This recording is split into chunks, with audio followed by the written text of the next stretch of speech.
cat's whiskers are the most incredible bits of kit. They're so sensitive to tiny air currents and electrical fields, the cat can sense objects even without touching them, and in total darkness. Now, I'm going to find out what that feels like. This is a very strange feeling. So now you have to walk in front of you till the end of the corridor. Yeah. Okay. So first whiskers on, then let me switch the light off. Tell me when the light's off. They're off now. Back in the lab, Alvaro monitors my every move. I can't see a thing. I can feel the buzzing. Right. And I mustn't use my hands. The temptation, of course, is to use your hands. Oh, I can feel something very close to me there. So away from that, away from that. That's a big thing there. I get away from that. Something there. Nothing here. Come on, be bold, Lumley. I can't tell you how frightening this is. If you could hear my heart. It's absolutely hammering. At last its lights on, and not a moment too soon. You get lost. You don't know where's your direction, where you... You do know if you've... Is that all? Is that all? Yeah, also on the elevator, you get stuck there and there. I didn't go into the elevator, did I? No. Yeah, you went to the fourth floor and came back. No, you Get a cup of coffee now. It's strange how frightening it was. It's strange how odd. I've got a long way to go to be a cat. Of course, when it's stalking a bird or a mouse, a cat has plenty more weapons at its disposal, not least of which is an incredible sense of sight. From just tiny slits in the day to massive moon eyes at night, your pet cat is a whopping 6 times more sensitive to light than you are.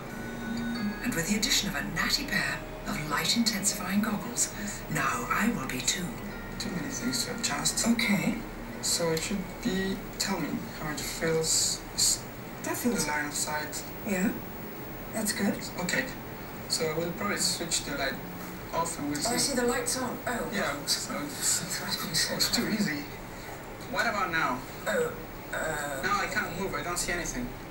Okay, but I can... So, okay, now this is me walking with cat's eyes, as opposed to cat's whiskers. I have no sense of distance, but here I come. Look, not touching the trees. That's not bad, is it? Oh, this is fantastic. So with my whiskers, if I had whiskers as well, I'd be fantastic. And I've a feeling I even might look slightly like a cat. Do you feel that? Wow. That was extraordinary, Alvaro. It doesn't really make you feel like a cat, but maybe. It doesn't, but it makes me respect cats so much because, of course, they have all this absolutely inbuilt and they know exactly how to use it. I was a complete beginner, you know, but they know perfectly. So, cats won't be needing this for a little while yet, beautiful though it is. Thank you for letting me try it out. I think I'm just going to look at any old moggy with such respect. A cat's eyes and whiskers were fine-tuned by millions of years of evolution. Sadly, the way some cats look today is the result of just a few generations of biological tampering by us. There are now around 100 different breeds of cat. Fat ones, skinny ones, flat noses, pointy heads, big balls of fur, or no fur at all. But are they really all the product of our attempts to improve on nature? With the aid of a few hand-picked pedigrees, top cat biologist Roger Tabor explains. It's strange looking around at all these cats, Roger. They're all, well, obviously very different. Did we breed them all to look like this? The simple answer is no. Natural selection has happened just as much as man's hand or woman's hand, because a lot of breeders are women. For example, in a hot climate, you will find, by and large, lighter cats, slimmer cats with shorter coats. When you move away to the chillier north, there's this whole group of really heavy-built, long-haired cats that have evolved, and then some of them, of course, we've changed ourselves. But in a funny way, they're all roughly the same size. And yet dogs, when I think of things like a Chihuahua and a Great Dane, why is there such a difference in the size of dogs and really not so much in the size of cats? Dogs are different because through the centuries, dogs were selected for jobs. So you had big dogs doing big jobs and little dogs going for yapping down holes and things as opposed to ripping things apart. With cats, there has not been this selection pressure by us to get the animal working. Because all we really wanted them to do was to look after our grain, didn't we? Absolutely. Mice and rats was our cat target. And they come as one size, so as long as the cat can get them. do that. And therefore, actual positive breeding in the way that we do it now is very recent. We've been doing it to dogs for centuries, and now cats are fast catching up. By playing mix and match with genetics, we're designing ever more exotic shapes and sizes. But how far are we prepared to go? For some of the world's strangest experiments in cat genetics, there's only one place to look: America. I'm heading for an encounter with a munchkin. That's a cat. In fact, it's the feline equivalent of a dachshund. And it's earned breeder Terry Harris a nickname in the world of pedigree cats. Meet the Munchkin Queen. So the first munchkin, as far as you know, was a natural development in the cat. It was just a cat which happened to have short legs. Is that right? That's correct. It's a naturally occurring spontaneous mutation.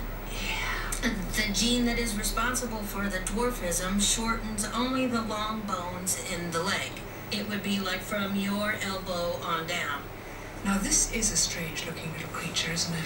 He is different looking from a cat, isn't he? He is a Sphinx hybrid, bred to a munchkin, so he has no hair and very short legs. I mean, this is really one of the strangest little beasts I think I've ever held on my lap. But of course, this cat he's not even got any whiskers. No. So this little person obviously goes about his life in a quite different way. I'm starting to see why Terry's called the Munchkin Queen. It seems there's no combination too strange for her to try. This is Maisie. Maisie has 3 mutations. Amazing. She has the folded ear gene from the Scottish Fold. Yes. She has the dwarfing gene from the Munchkin. Yes. And she has this wonderful curly coat from the Lepern cat. Yes. Well, even her whiskers are munchkined.